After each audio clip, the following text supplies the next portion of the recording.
Thank you, धन्यवाद। अभी जो चर्चा हो रही थी ये बहुत अच्छी हो रही थी। इस फील्ड के जो एक्सपर्ट हैं उनके माध्यम से आप सुन रहे थे सारी बातें, और इसको ही मैं आगे बढ़ा सकता हूँ, इनकी बात को मैं थोड़ा सा और पुश कर सकता हूँ। और पहला एक जो इसका जो पहला लाइन जो मैंने पढ़ा अभी, जो शीट्स मेरे सामने रखी गई थी, how to achieve your goal, यही है उसका टॉपिक। हाँ, how to focus on your goals. लेकिन मैं इससे थोड़ा सा भिन्न मत रखता हूं। मुझे लगता है कि आपका गोल क्या है। अगर मैं पूछूं आपसे कि आपका गोल क्या है, तो क्या मुझे कोई बता सकता है कि आपका गोल क्या है? कोई बच्चा जो 10th के लेवल का हो वो बताए, जो 8, 9वीं या 10वीं का हो वो बताए। खड़े होकर बताइए, हाथ खड़ा करके। जी, I'm in class 10. जी, what's your goal? So I want to be a doctor. Doctor. और कोई इस तरफ से? My name is Akash ji. and my goal is to become a judge. What is your ambition? Becoming a judge. तो what is the goal? Judge. एक ही बात है? नहीं, एक बात नहीं। अभी Doctor और what is your goal? in medical. अभी आप सोचिए, मैं एक मैच खेल रहा हूँ, फुटबॉल की मैच खेल। Goal नहीं, मुझे मैच जीतना है। तो मैच तो हम तभी जीतेंगे। नहीं, यही तो समझाना है, यही समझाना है आपको। पेपर्स आएंगे, वो है goals. If you want to become a doctor, आप 11वीं 12वीं में कॉमर्स लेके आगे नहीं आ सकते। So you have to set your priority कि 10वीं में साइंस में अच्छा स्कोर करना है, 10वीं के बाद मुझे 11वीं 12वीं साइंस में लेना है, तो ये आपका सेकंड गोल हो गया। 12वीं साइंस के बाद में मुझे जो मेरी एग्जाम होती है एंट्रेंस की मेडिकल की, वो देनी है। अगर आप वो नहीं दोगे तो डॉक्टर नहीं बनोगे, तो आपका सेकंड गोल हो गया। उसके बाद में जो कॉलेज का जो आप एडमिशन ले रहे हो, आपको ये भी डिसाइड करना है कि मेरा एम्बिशन क्या है। मुझे क्या पीडियाट्रिस्ट बनना है, गायनेकोलॉजिस्ट बनना है, या डेंटिस्ट बनना है, या होम्योपैथिस्ट बनना है, क्या बनना है? और जो आपका एम्बिशन होगा वो फील्ड को आपको चूज करना पड़ेगा। वो चूज करने की जो प्रक्रिया होगी वो आपका गोल रहेगा। तो आपकी जो जिस फील्ड में सफलता हासिल करना चाह रहे हो वो आपका एम्बिशन हो गया। और इसीलिए मैं क्लियर करना चाह रहा था कि आप अगर फुटबॉल मैच खेल रहे हैं तो गोल करना आपका ये नहीं है, एम नहीं है, एम्बिशन नहीं है। आपका एम्बिशन है जीतना है, और जीतने में जितना गोल करना महत्वपूर्ण है, गोल बचाना भी उतना ही महत्वपूर्ण है। आपने 10 गोल किए और आपके प्रतिद्वंदी ने 10 गोल कर दिए तो मैच तो ड्रॉ हो गया। तो आप तो अपने एम को हासिल करने में सफल रहे, लेकिन मैच जीते क्या? नहीं जीते। तो ये मैं समझाना चाह रहा था। इसके बिना मैं इससे कुछ अलग नहीं मैं कह रहा था। मैं ये बताना चाह रहा था आपके जीवन से कहां पहुंचना चाह रहे हो, और जहां पहुंचना चाह रहे हो उस स्टेज को जाने के लिए कौन सी सीढ़ियां, कौन से स्टेप्स आपको लेना है। और जो स्टेप्स रहेंगे वो आपके गोल्स रहेंगे, short term goals, long term goals. Short term में क्या हासिल करना है, लॉन्ग टर्म में क्या हासिल करना है। तो जब तक आप अपना एम्बिशन डिसाइड नहीं करेंगे, आप कहीं नहीं पहुंच सकते हैं। बीकॉम एमकॉम करके आप डॉक्टर नहीं बन सकते, लॉ करके आप फुटबॉल नहीं खेल सकते, क्रिकेट खेलना शुरू किया बचपन में, बड़ा होकर नहीं मुझे फुटबॉल खेलना है या हॉकी खेलना है, ये नहीं हो सकता। जो आपका एम्बिशन है उसकी आपको हर सीढ़ी पे मेहनत करनी है, और वो मेहनत आपको पहले से डिसाइड करना है। वरना ट्रेन पकड़ी दिल्ली के और पहुंच गए चेन्नई, क्योंकि देखा नहीं ट्रेन कौन सी थी, जो प्लेटफॉर्म पे खड़ी तो वही बैठ के चले गए आगे। या हमें जहां उतरना था स्टेशन का नाम उसमें है या नहीं वो भी नहीं देखा, और बैठ गए ट्रेन में। ये तो ट्रेन दिल्ली जा रही है, उतरना तो मेरठ में है, और ट्रेन जा रही है किसी और रूट से। तो अनलेस यू डिसाइड कि हमें जाना कहां है और किन टप्पों से जाना है, किस सीढ़ियों के माध्यम से जाना है, आप अपने एम्बिशन को हासिल नहीं कर पाओगे। और इसी बात को क्लियर में करना चाह रहा था शुरुआत में ही, कि अगर आपको आज डॉक्टर बनना है तो साइंस लेना है, साइंस लेने के बाद में सीईटी देनी है, या जो भी मेडिकल के एग्जाम में एनईटी वो देनी है। अगर वो नहीं दोगे तो आप सपना रह जाता है। और यही फर्क होता है सपना देखने वाले में और सपना पाने वाले में, हासिल करने वाले में। तो यही मेरा छोटा सा कहना था। बाकी आप सभी लोग काफी इंटरेस्टिंग सभी लोग हैं इसको अपने अपने क्षेत्र में सफलता पाने के लिए, और मिश्रा जी ने भी इसको बहुत अच्छी तरीके से रखा है। जो सबसे महत्वपूर्ण बिंदु उन्होंने बताया था वो था प्लानिंग करना, कार्य योजना बनाना। और अगर आपको कुछ हासिल करना है तो आपको अभी से कार्य योजना बनाने की आदत डालनी पड़ेगी, और उसी तरीके से आपको आगे बढ़ना पड़ेगा। एक कहावत है अंग्रेजी में, failing to plan is planning to fail. अगर आप अपनी सफलता को हासिल करने, अपने उद्देश्य को हासिल करने के लिए कुछ प्लान नहीं कर रहे हैं, कार्य योजना नहीं बना रहे हैं, तो आप अपने एम्बिशन को न पाने की कार्य योजना बना रहे हैं। तो मैं ये प्रयास करूंगा कि आप सभी लोग, मैं अनुरोध करूंगा राधा कि आप सभी लोग जो है अपनी सफलता को पाने के लिए अपने लक्ष्य को निर्धारित करें कि मेरा पहला लक्ष्य ये, दूसरा ये, तीसरा ये, शॉर्ट टर्म ये और लॉन्ग टर्म ये, और ये मेरी सीढ़ियां रहेंगी जिनको मैं चलता जाऊंगा, इनको सीढ़ियों में हासिल करता रहूंगा। अंत में मुझे यहाँ पहुंचना है, और उसके बाद में कैसे पहुंचना है, क्या पहुंचना है, वो that is as per your ambition. जो आपका एम्बिशन होगा, हर एम्बिशन के लिए अलग अलग सीढ़ियां होती है, अलग अलग तरीके से आगे बढ़ना पड़ता है। वो आप थोड़ा मेहनत करेंगे, उस पर समय देंगे, तो आप ऑब्वियसली सक्सेस जल्दी हासिल होगा, समय नहीं लगता है। हालांकि उसमें 1% का 2% का लक भी होता है, ऐसा नहीं कि हर मेहनत करने वाले को सफलताएं मिलेंगी, लेकिन 1% लक को भी हमको अगर छोड़ना पड़े तो 98% तो हमको मिलना चाहिए। तो मैं यही सभी लोगों से कहूंगा, प्लान करिए, अपने ऑब्जेक्टिव्स डिफाइन करिए। ऑब्जेक्टिव डिफाइन नहीं करने की वजह से काफी लोग जो है वो जिंदगी भर मेहनत करते रह जाते हैं, और सफलता उनसे एक कदम दूर रह जाती है। तो मैं ये सबसे कहना चाहूंगा कि अपना प्लान करिए, जो भी करना चाह रहे हैं, दिनचर्या प्लान करिए, डे प्लान करिए, वीक प्लान करिए, महीना प्लान करिए, साल पूरा प्लान करिए, तभी अंत में जाके आपको सफलता मिलेगी, अच्छा रिजल्ट मिलेगा, आप जो चाहते हैं वो मिलेगा। और अगर सिर्फ नसीब के सहारे जीना चाहते हैं, फिर साल भर पढ़ाई मत करिए, एग्जाम के आखिरी दिन पढ़ाई करिए, फिर भी आप अगर पास हो गए तो वो आपका तरीका है जीवन जीने का। और आखिर में पास होना का उद्देश्य है, अच्छा नंबर लाना उद्देश्य है, तो पहले दिन से पढ़ाई करनी पड़ेगी और उसी को नियमित करना पड़ेगा, रेगुलर करना पड़ेगा। निरंतरता के बिना कोई प्रयास सफल नहीं हो सकता है। फुटबॉल की मैच की बात हो रही थी, उन्होंने कहा गोल करना मेरा उद्देश्य है। मैंने ये बताना चाहूंगा, फुटबॉल का मैच जो होता है 90 मिनट का होता है, हर मिनट गोल हो सकता है, हर मिनट प्रयास करना पड़ता है, तब जाके 1 या 2 गोल मैच में हो पाते हैं। अगर आपने कहा कि मैं मैच के अंत में प्रयास करूंगा, 90th मिनट में मैं स्कोर करना चाहूंगा, तो ये संभव नहीं है। आप कर भी सकते हो, ऐसा नहीं हो सकता। ऐसे बहुत से उदाहरण मुझे पता है जो कहते हैं कि मैंने 1 दिन का पढ़ाई किया और मैं पास हो गया, या मैं तो मैथ्स को पढ़ता ही नहीं हूं, या मैं साइंस को पढ़ता ही नहीं हूं, या फिर कोई ये भी होता है कि मैं आखिरी का हफ्ता पढ़ूंगा तो भी मेरा फर्स्ट रैंक आ जाएगा। तो हो सकता है कि वो जीनियस व्यक्ति है जो ऐसा कह रहा है, लेकिन मैं ये मान रहा हूं हम सभी लोग जीनियस नहीं हैं। हम जीनियस बनना चाहते हैं, लेकिन हम हैं या नहीं ये हमारा रिजल्ट बताएगा। और हम लोग अगर प्रयास ही ना करें तो ये संभव नहीं है। तो एक मेरा उद्देश्य ये था कि आप सभी लोग जो भी हासिल करना चाह रहे हैं, मेरा आपको बहुत बहुत शुभकामनाएं, लेकिन जो भी हासिल करना चाह रहे हैं उसको प्लान कर लीजिए। 1 हफ्ते बाद में क्या करने वाला हूं, 1 महीने बाद में क्या करने वाला हूं, उसके बाद में 1 साल के अंत तक क्या करने वाला हूं। हो सकता है कुछ लोग का एम्बिशन 1 साल में अचीव होने वाला हो सकता है, कुछ लोग का एम्बिशन 4 साल बाद अचीव होने वाला हो सकता है, बट कुछ एम्बिशन ऐसे होते हैं कि जो 10 साल 20 साल भी हो सकते हैं। डॉक्टर एपीजे अब्दुल कलाम जी ने जब विजन 2020 लिखा गया था उनके माध्यम से, जब वो प्रेसिडेंट थे, तो 20 साल तक एम्बिशन रखा था कि 20 साल बाद भारत यहां रहेगा। तो 20 साल का भी गोल हो सकता है। कुछ गोल शॉर्ट टर्म भी होते हैं, जैसे डॉक्टर बनना है 4 साल का गोल होता है, 4 साल पढ़ाई करूंगा फिर मैं बन जाऊंगा। एक अच्छा अधिकारी बनना है, तो अच्छा अधिकारी तो तभी बनोगे जब आप एग्जाम क्लियर करोगे। तो क्या एग्जाम क्लियर करने से अच्छे अधिकारी बन गए क्या?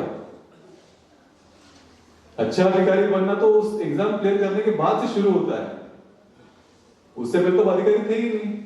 अधिकारी बहुत टाइप के हो सकते हैं, तो अच्छा अधिकारी तभी बनेगा जब आप अधिकारी बनने के बाद अपने कुछ प्रिंसिपल्स, अपने कुछ प्रिंसिपल्स के ऊपर कार्य करेंगे, अपनी मेहनत को दिखाओगे, तभी आप अच्छा अधिकारी बन सकते हैं। अच्छा व्यक्ति बनना ही बहुत मुश्किल होता है। अच्छा अधिकारी अच्छा व्यक्ति होगा ये सेम बात नहीं है। अच्छा व्यक्ति हो अगर है तो अच्छा अधिकारी बन सकता है, लेकिन अच्छा अधिकारी अच्छा व्यक्ति बन सकता है ये बात नहीं है, कंपेरेबल नहीं है, सेम चीज नहीं है।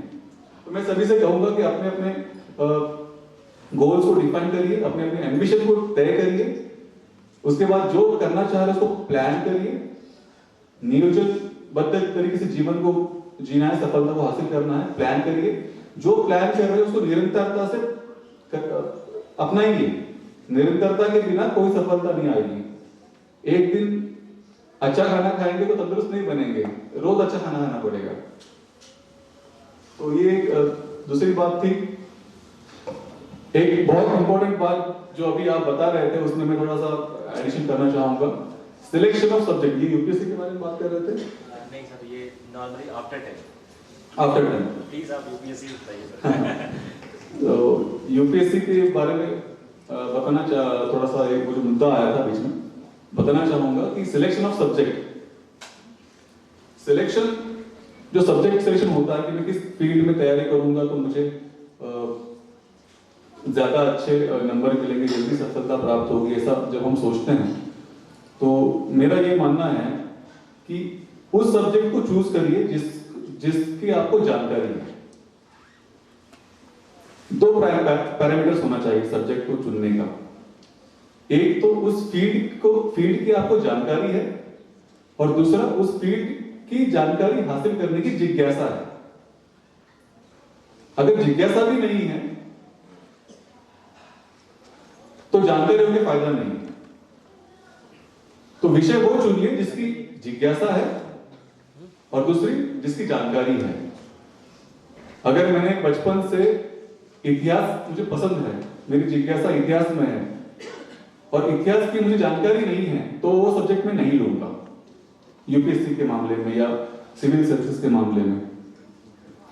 अगर मुझे इतिहास की जानकारी है लेकिन जिज्ञासा किसी और विषय की है, भूगोल की है या अर्थशास्त्र की है या किसी और फील्ड की है, तो भी मैं वो विषय नहीं लूंगा। तो मैं सभी से अनुरोध करूंगा कि अपना विषय चुनते वक्त अपनी जिज्ञासा किस विषय में है और आपकी तैयारी किस विषय में है। अगर ये दोनों बातें एक ही विषय की तरफ पॉइंट आउट कर रही है तो वो आपका विषय है, वो उसी को लेना है। फिर चाहे आपको कोई और विषय ये कह रहा है कि नहीं मैं तेरा पसंदीदा विषय मुझे ले लो, तो ऐसा मत लीजिएगा। सफलता हासिल करने के लिए जानकारी जितनी आवश्यक है उतनी जिज्ञासा भी आवश्यक है, और दोनों होंगे तभी आपको सफलता आसानी से मिलेगी। ये छोटा सा मेरा एक इनपुट था। बाकी काफी लोग हार्ड वर्क करते हैं, काफी लोग स्मार्ट वर्क करते हैं, और काफी लोग भिन्न भिन्न तरीके से तैयारी करते हैं। मैं इतना ही बताना चाहूंगा, आप जो भी करें आप अपने पूरे प्रयास उसमें झोंक दें, अपना पूरा मेहनत उसी फील्ड में लगाएं, और आप जो कर रहे हैं उसका आउटकम्स को मेजर करिए।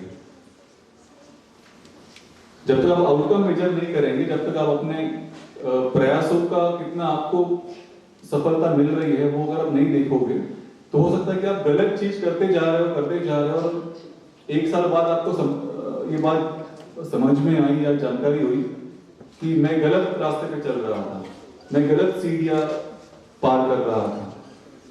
तो गलत सीढ़ियां अगर पहले से ही अगर हम समझ में आ गए कि हम गलत तरीके से कर रहे हैं, तो हमारा प्रयासों को सुधारा भी जा सकता है। You can make improvement, you can make changes, mid term review किया जा सकता है आप जो कर रहे हैं उस चीज का, और वो आपको अपने गोल से अगर आप भटक रहे हैं किसी तरीके से, तो दोबारा आपके गोल की तरफ, आपके एम्बिशन की तरफ आपको लाने में हेल्प करेगा, मदद करेगा।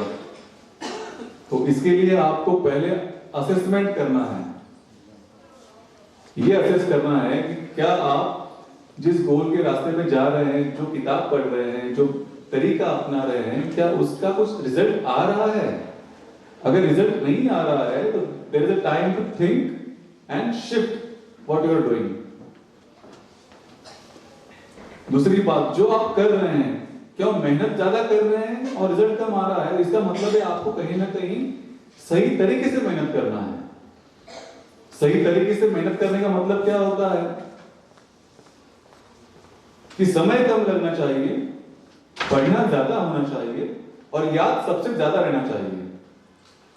अधिक से अधिक याद रहना चाहिए। अगर आप याद ही नहीं रख पा रहे हैं और दिन भर, कुछ बाच्चे होते हैं जो कहते हैं कि मैंने आज दिन में 100 पन्ने पढ़ लिए, 2 किताबें पढ़ ली, पूरी कर ली, खत्म कर ली, और जब हमसे पूछते हैं कि मुझे बताओ फिर फला फला टॉपिक का बारे में बताइए, तो वो उसको सब बताने में सफल नहीं हो पाते, उनको मुश्किल होती है उस बात को याद करने में। तो अगर परीक्षा याद करने की है, रिकलेक्ट करने की परीक्षा है, तो रिकलेक्ट करना आना ही चाहिए। अगर बात समझने की है, अगर परीक्षा आपको बात समझ में आई या नहीं आई इसकी है, तो बात को समझना इंपॉर्टेंट है, चाहे रिकलेक्ट हो या ना हो। जैसे सॉल्ट का, अगर आपको ये पूछता है कि सॉल्ट का फॉर्मूला बताइए, फिजिकल केमिकल फॉर्मूला, तो आपको NaCl तो बताना ही पड़ेगा। SaLT पता ही चलेगा नहीं। SaLT तो उसका नाम है, नॉमेनक्लेचर है, केमिकल फॉर्मूला का NaCl है। तो कुछ चीजें आपको याद करनी पड़ेगी, कुछ चीजें आपको समझनी पड़ेंगी। तो जब तक आप इस बात को असेस नहीं करेंगे कि मुझे क्या समझना है और क्या रिकलेक्ट करना है, तो आपको सफलता मिलने में मुश्किल हो सकती है। और सबसे आखिरी बिंदु, इस बिंदु पे बहुत ज्यादा समय देना चाहिए हम लोगों को। हमेशा ये कहा जाता है there should be madness in your method and there should be a method in your madness.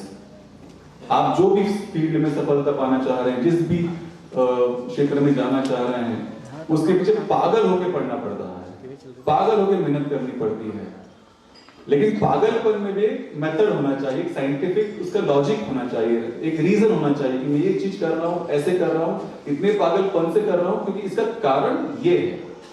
अगर विदाउट रीजन आप कुछ काम करेंगे तो हो सकता है कि आप ज्यादा पागलपन दिखाई देगा, मेहनत कम दिखाई देगी, मेथड कम दिखाई देगा। तो मैं सभी लोगों से अनुरोध करूंगा कि आप सभी लोग अपना कोई ना कोई मेथड आप अपना लीजिएगा। उस मेथड से आपको सफलता बहुत जल्दी हासिल होगी, बहुत अच्छी आप जीवन में अच्छी उपलब्धियां प्राप्त करोगे। और ये मेथड आपको सीखना है तो इसके लिए आपको रीडिंग बहुत करना पड़ेगा। जो अच्छे जिन्होंने जीवन में सफलता प्राप्त की है, उस व्यक्ति की ऑटोबायोग्राफी, उनके कैसे वो अपने जीवन में सफल हुए हैं, उसके बारे में पढ़ना पड़ेगा। और जब तक आप पढ़ोगे नहीं तब तक आप आगे बढ़ोगे नहीं। तो ये मेरा 2-3 महत्वपूर्ण बिंदु था। I hope you have got my point. इसके अलावा अगर कोई कुछ पूछना चाहे तो I am open to all. अगर कोई सवाल पूछना चाहे मुझसे या मिश्रा जी से, या फिर कुछ और जानने की जिज्ञासा है, तो प्लीज आप अपनी बात को रखेंगे। हम भाई करना तो अच्छी नहीं।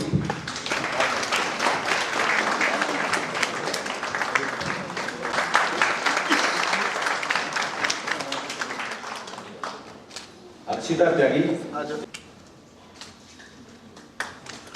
वैष्णवी शौर्य गोयल, बेदी, एकांशी मित्तल, बच्चे थे। इनके मार्क्स वगैरह हमारे वेबसाइट पर आज डाल दिए जाएंगे। तेजस जैन, उपदेश यादव। अब जो सर्टिफिकेट है वो रैंकिंग की। यस सर इधर थैंक यू।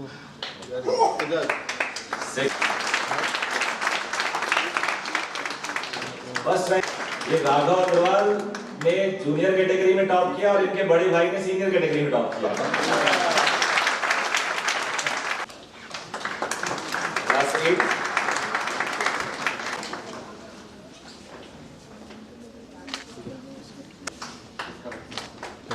अग्रिम गुप्ता, कार्तिक गोयल, क्लास 7। YB अनिरुद्ध, भरागुरु कुल, यस इधर अब रैंकिंग वाले बच्चों को मैं कॉल करूं। रिया मित्तल भी ज्वाइंटली 3rd रैंक पे है। 10 लोग यार, अक्षत जिमरी 2nd रैंक। 10 लोग यार। Parth Agarwal class 7 1st rank.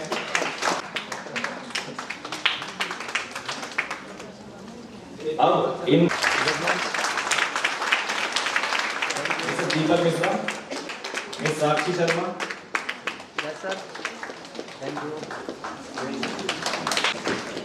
Yes mister Sandeep Rawat जो हमारे फाउंडेशन।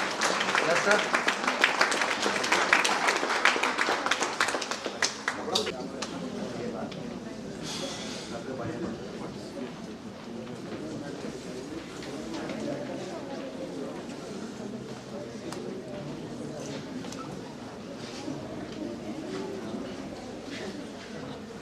सर्टिफिकेट दिखाइए सर। फेस पर नहीं, फेस पे नहीं।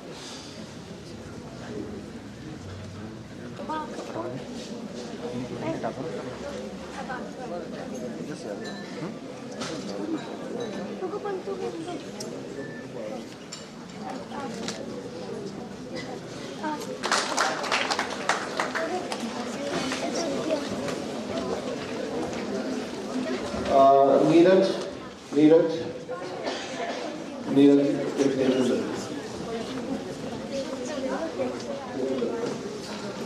To achieve your ambition, what kind of planning have you done? मैंने जो प्लानिंग किया था, मेरा 3 साल का मेहनत, I put in 3 years of efforts for clearing this exam. और उन 3 सालों में जो मेरा पहला साल था, वो जैसे हम सभी शुरुआत करते हैं बिना किसी प्लानिंग के मैंने किया, और जो कट ऑफ मार्क होता है उससे 10 या 15 मार्क में पीछे रह गया। फिर मैंने सोचा कि बिना किसी मेहनत के अगर मैं इतना हासिल कर सकता हूँ तो दोबारा प्रयास किया जाए। बट फिर मैंने सोचा कि अगर मैं ऐसे ही प्रयास करता रहूंगा तो कभी 10 मार्क्स से या कभी हो सकता है 1 मार्क्स से मैं पीछे रह जाऊंगा। तो कैसे करें प्लान? तो फिर मैंने प्लानिंग करने के लिए मैंने पहले अपना गोल्स तय किए कि मेरे गोल्स क्या क्या रहेंगे। तो मेरा पहला गोल ये था, I want to finish my entire syllabus in 2 months। मेरा ये प्रयास था कि मेरा पूरा सिलेबस 2 महीने में खत्म होना चाहिए। मेरा दूसरा गोल था उन 2 महीनों के बाद के 1 महीने में मैं मेरा पूरा सिलेबस रिवाइज कर सकूं।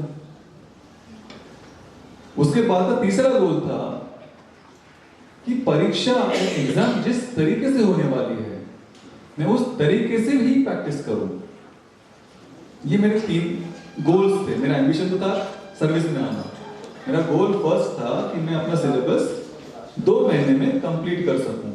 अब उसके लिए मुझे क्या करना था? मुझे पहले डिफाइन करना था कि मुझे क्या क्या पढ़ना है। अगर मैं डिफाइन ना करूं कि मुझे पढ़ना क्या है, मुझे कौन सा सब्जेक्ट किस किताब से पढ़ना है, तो मैंने अपने अपने सब्जेक्ट के हिसाब से किताबों का चयन कर लिया। Selection of books and material as per your topic. उसके बाद मैंने देखा कि उसको 2 महीने में खत्म करना है, तो मुझे हर सब्जेक्ट में कितना दिन दे सकता हूं मैं, how many days I can allot to particular subject. तो मैंने नोटिस किया कि हिस्ट्री को मुझे 7 दिन देना है। अब 7 दिन में सारी हिस्ट्री खत्म करनी है। तो मॉडर्न इंडिया का 2 किताब पढ़ना है, एंशिएंट इंडिया की 1 किताब पढ़नी है। मिडिवल इंडिया को मैं छोड़ना चाह रहा था, बट मैंने सोचा चलो हाफ डे उसको भी दिया जाए। तो ऐसे मैंने डिसाइड किया कि मैं 2 दिन एशियन को दूंगा, हाफ डे मिडिवल इंडिया को दूंगा, और बचे हुए 5 दिन में जो है अपना पूरा मॉडर्न इंडिया में खत्म करने की स्थिति में था। फिर मैंने सोचा कि मॉडर्न इंडिया में चैप्टर्स कितने हैं, तो मैंने देखा कि 40-45 चैप्टर्स हैं। तो अगर 5 दिन में खत्म करना है, इसका मतलब I have to go at some speed. तो मैंने स्पीड का असेसमेंट किया कि मुझे 1 दिन में, फिर आप देख लीजिए कि मुझे 7 या 8 चैप्टर पढ़ने पड़ेंगे। तो I calculated the time of reading and completing a chapter. तो ऐसा करने से मुझे ये पता चल गया कि मैं पूरा हिस्ट्री का सिलेबस 7 दिन में पूर्ण कर सकता हूँ। तो तो मुझे पर chapter, per day, per hour मैं कौन सा चैप्टर पढ़ने वाला हूं इसका शेड्यूल बनाना पड़ेगा। माइक्रो शेड्यूल हम लोग क्या बनाते हैं, हम जनरली बड़े शेड्यूल बनाते हैं कि मैं जो है 1 महीने में इतिहास पढ़ूंगा, बस किस दिन में उस इतिहास का या उस सब्जेक्ट का कौन सा टॉपिक में किस दिन पढ़ने वाला हूं वो आपको तय करना पड़ेगा आपके शेड्यूल, मंथली शेड्यूल में या 2 मंथली शेड्यूल में। अब दूसरी बात होती है कि उस शेड्यूल को फॉलो भी करना है। हम लोग काफी बार क्या करते हैं, शेड्यूल बनाते हैं बट फॉलो नहीं करते हैं। आप चाहिए हम लोग शेड्यूल बनाते हैं, फॉलो नहीं करते हैं। दूसरी बात, हम शेड्यूल बनाते हैं बट उसमें कोई ऐसी घटना के लिए जगह नहीं रखते हैं जहां पे हो सकता है कि हम पढ़ नहीं पाए उस दिन, हम बीमार पड़ गए, हमें कहीं जाना पड़ा, हमारे स्कूल में कोई एग्जाम आ गया, हमारे घर में कोई मेहमान आ गया, उसके लिए हम कैलकुलेट नहीं करते। तो मैंने क्या किया, 6 डेज का शेड्यूल बनाया, 7 डे को रेस्ट डे रखा for completing the task which are incomplete और which are left by me because of contingency. तो ये इस तरीके से बनाया और मैं बताने में मुझे अच्छा भी लगता है और खुद की तारीफ भी कर लेता हूँ कि 14 आवर का शेड्यूल था, 14 घंटे प्रतिदिन का शेड्यूल था और ऐसा मैं लगातार 5 महीना करता था।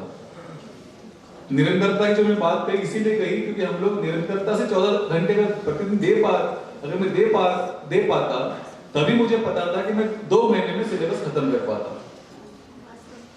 तो ये आपको करना पड़ेगा। You have to sit down with the topic, इस टॉपिक को 7 दिन, इस टॉपिक को 1 घंटा, इस टॉपिक को 3 बार पढ़ना है, 1 बार पढ़ना है। अब हो सकता है कि जो आप शेड्यूल बनाओगे उसमें सारे सब्जेक्ट आपके एज पर शेड्यूल कंप्लीट ना हो, संभव है। Always keep a rest day in hand, a day for contingencies, वो आप कर लीजिए। आखिरी में मैंने सोचा कि चलो मुझे रिवीजन करना है। अब 2 महीने में अगर मैं सब्जेक्ट पढ़ रहा हूँ तो रिवीजन को मुझे 2 महीना लगना चाहिए, लेकिन आपने देखा होगा मैंने रिवीजन के लिए 1 ही महीना रखा। इसका मतलब है कि जो चीज मैं 2 महीने में पढ़ रहा था अब मुझे उसको 1 महीने में कंप्लीट करना है। So I have to increase my reading speed. तो आपको रीडिंग स्पीड पे भी काम करना पड़ा कि मेरी रीडिंग स्पीड है क्या एक्चुअली। तो आपको पहले असेसमेंट करना पड़ेगा कि आपकी रीडिंग स्पीड क्या है, आप किस किताब को कितने दिन में खत्म कर पाते हो और उसी हिसाब से आपको आपका रिवीजन का भी शेड्यूल बनाना पड़ेगा। हम सभी लोग क्या करते हैं, हम सभी लोग जो है हमारा सिलेबस कंप्लीट करने का ही शेड्यूल बनाते हैं, रिवीजन का शेड्यूल रखते ही नहीं है। और वही एक जिसको जल्दी सफलता मिलती है उसका एक रीजन होता है रिवीजन का भी शेड्यूल बनाता है। और जो तीसरा मेरा गोल था कि मैं उसी तरीके से तैयारी करूंगा जैसे कि मुझे एग्जाम में करना है। अगर मुझे एग्जाम में लिखना है तो मैंने लिखने की प्रैक्टिस की। अगर मुझे एग्जाम में मौखिक आंसर्स देने, ओरल मुझे रिप्लाई करना है तो मैं मौखिक रूप से ही जवाब दूंगा, मैं लिखूंगा नहीं। अगर मुझे एग्जाम में multiple choice type of question solve करने हैं तो मैं लॉन्ग आंसर की प्रैक्टिस नहीं करूंगा, फिर मल्टीपल चॉइस की प्रैक्टिस करूंगा। ये हो गया बेसिक कि जैसा एग्जाम वैसा तैयारी। अब मैंने इसके भी अंदर जाके मैंने थोड़ा सा और थोड़ा डीप थोड़ा इसमें गया तो मुझे लगा कि थोड़ा और अच्छा कर सकते हैं इसको, ये तो सभी कर रहे हैं।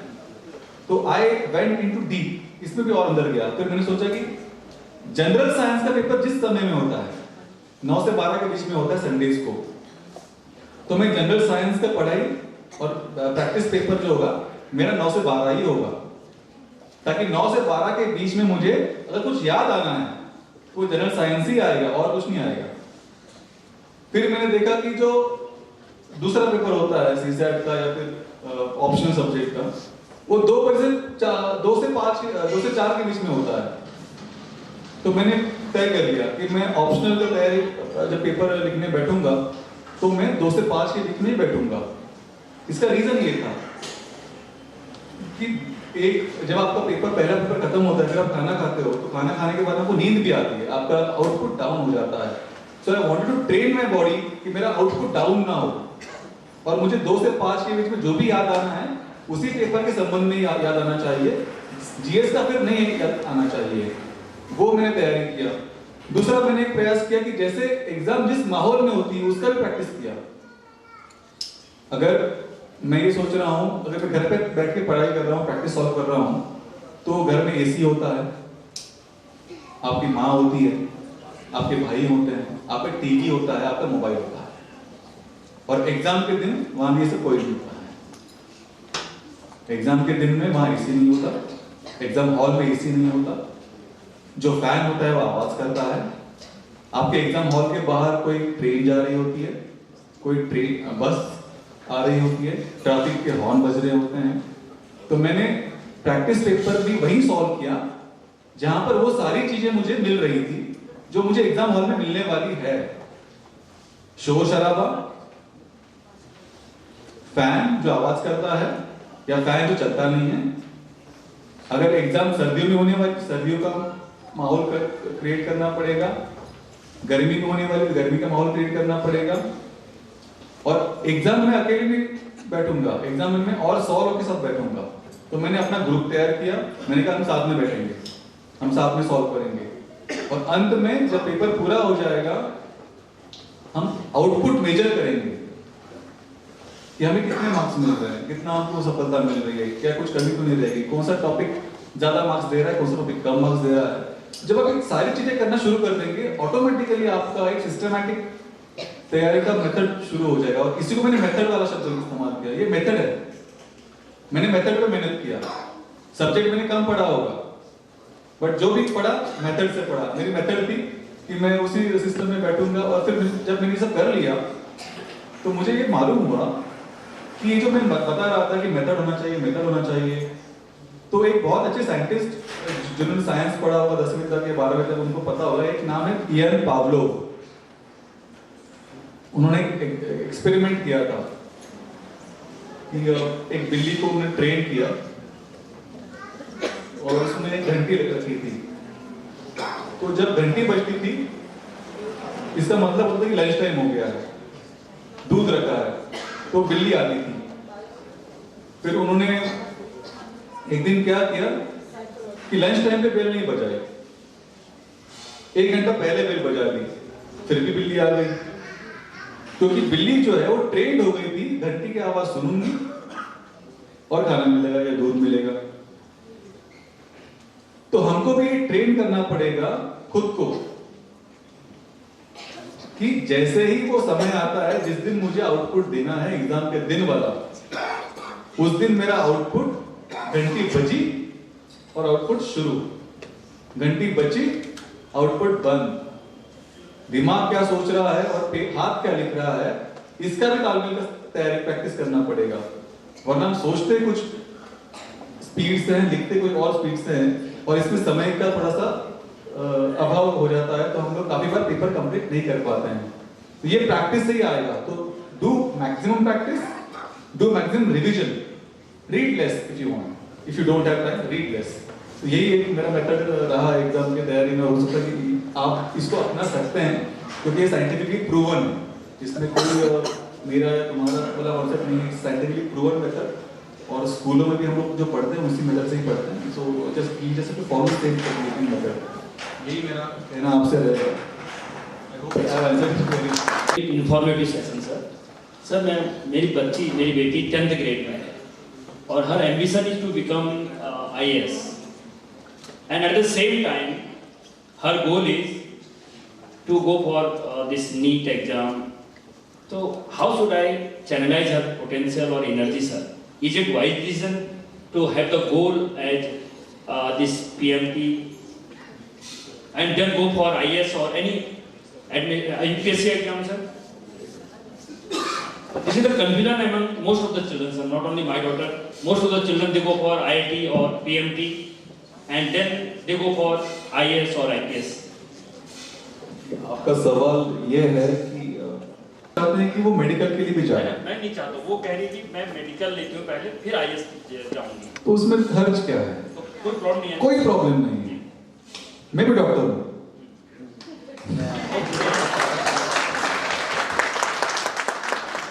मैंने भी पहले मेडिकल किया और बाद में फिर मैं IAS के एग्जाम की तैयारी शुरू किया। तो मेरा ये मानना है कि आपको जो करना है आप पूरे दिल से करिए, अपने को पीछे मत रखिए। अगर उनकी इच्छा है कि मैं मेडिकल देख के फिर IAS करना चाहती हूँ या करना चाहता हूँ, तो उन्हें करने दीजिए। नेवर टेक अ डिसीजन जिसके लिए आपको बाद में रिग्रेट करना पड़े या दोबारा सोचना पड़े। जो करना है आज ही करना है, क्योंकि आईएएस बनने के लिए भी आपको ग्रेजुएशन करना ही है।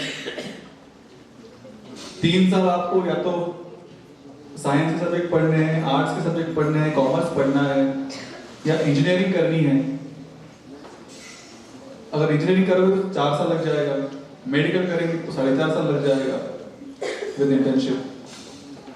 तो 3 साल तो वैसे भी लगना है, तो क्यों ना 1 साल और मेहनत करके अपने को जो फील्ड में जाना है, प्रोफेशनल डिग्री के साथ जाना है, तो बिल्कुल जाने में कोई हर्ज नहीं है। और उल्टा अगर आप प्रोफेशनल डिग्री के साथ में आओगे तो आपके वजह से सर्विस को एक प्रोफेशनल बंदा मिलेगा जिसको पता है कि मेडिकल साइंस क्या है। तो कहीं ना कहीं आपके उस अनुभव का, उस नॉलेज का फायदा सोसाइटी को भी होगा। जब आप अधिकारी के रूप में काम करने के लिए आएंगे, आपके उस नॉलेज का फायदा सोसाइटी को भी होगा। वही फायदा टेक्निकल नॉलेज रखने वाले व्यक्ति से भी होगा सर्विस को। अगर ज्योग्राफी पढ़ने वाला व्यक्ति सर्विस में आता है तो जाहिर है वो सर्विस में आने के बाद उस फील्ड के नॉलेज को इस्तेमाल कहीं ना कहीं करेगा। इकोनॉमिक्स पढ़ने वाला व्यक्ति अगर सर्विस में आता है तो जाहिर है कि वो उस फील्ड का नॉलेज का इस्तेमाल अपनी सर्विस में करेगा, उससे सर्विस को फायदा होगा। सेम वे मेडिकल फील्ड से आने वाले व्यक्ति का भी सर्विस को बहुत फायदा होगा। और एक और अच्छी बात होगी कि वो पेशेंट भी देख सकेगा।